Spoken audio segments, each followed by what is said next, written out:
Hi guys, and welcome to another edition of Burning Issues. It's been quite some time since I've done one of these, and I'm happy to be back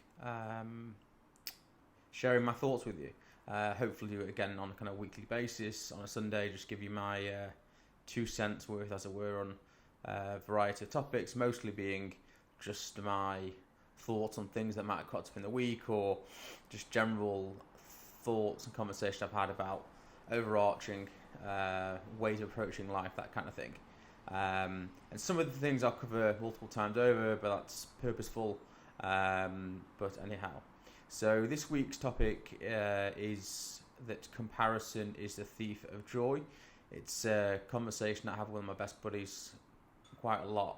And I think particularly in the age of social media, primarily Instagram, I think other platforms as well. I think even to this day, LinkedIn has become a bit like that, where people are sharing their successes, all the rest of it, and of course Instagram when they're sharing, vacation photos or a new car they purchased or a baby or whatever the case may be.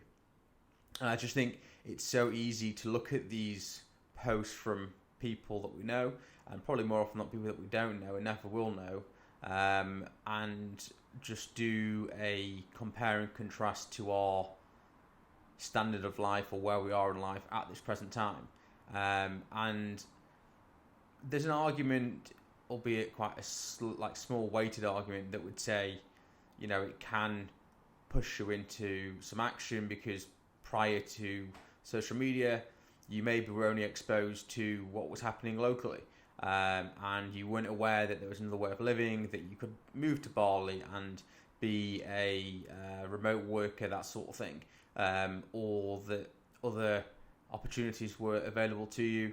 So there are obviously positives, like with everything, and as I say, if you can look at it in that light, then that's brilliant, and kind of give you that motivation, almost be a living, breathing vision board, as it were.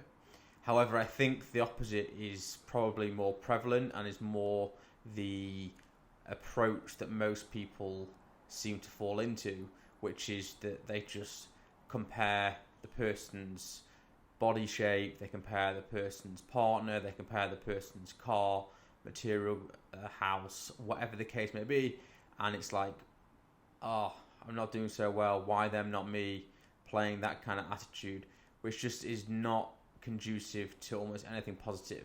It makes you feel shitty, it makes you feel negative about yourself, and it's just not, as I say, conducive to a mindset that is positive, optimistic, and ironically will get you more of what you want and more into that direction. So my kind of today's message would be, yes, by all means, consume social media.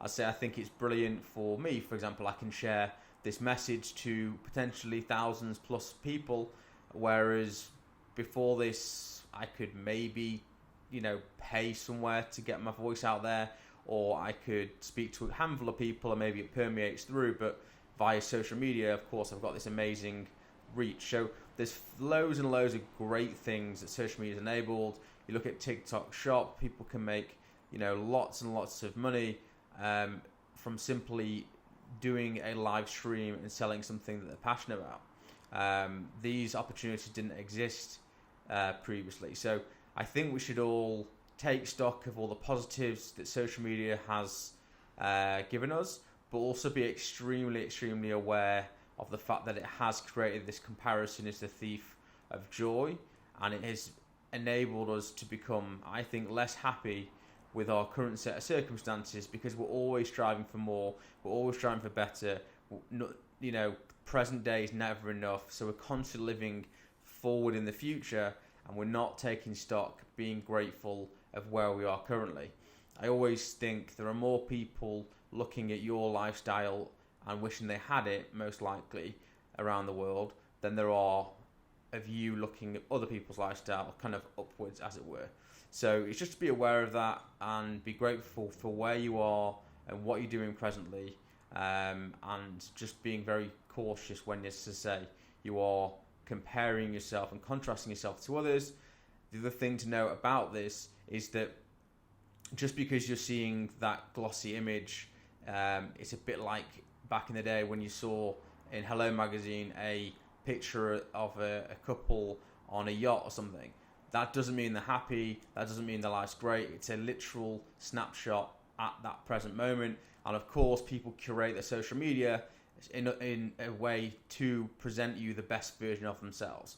So just be mindful of that when you're kind of scrolling and seeing things, that it's curated by the person to show you a certain side of themselves. And in actual fact, there may be tons of things that you have on the way you think and all the rest of it that other person would want, crave and desire, but you are just focusing on the one thing that you don't have and desire that they have. So yeah, it works both ways. Anyway, I think I've kind of talked enough for today.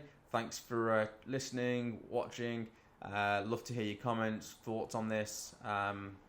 Appreciate it, and see you in the next one.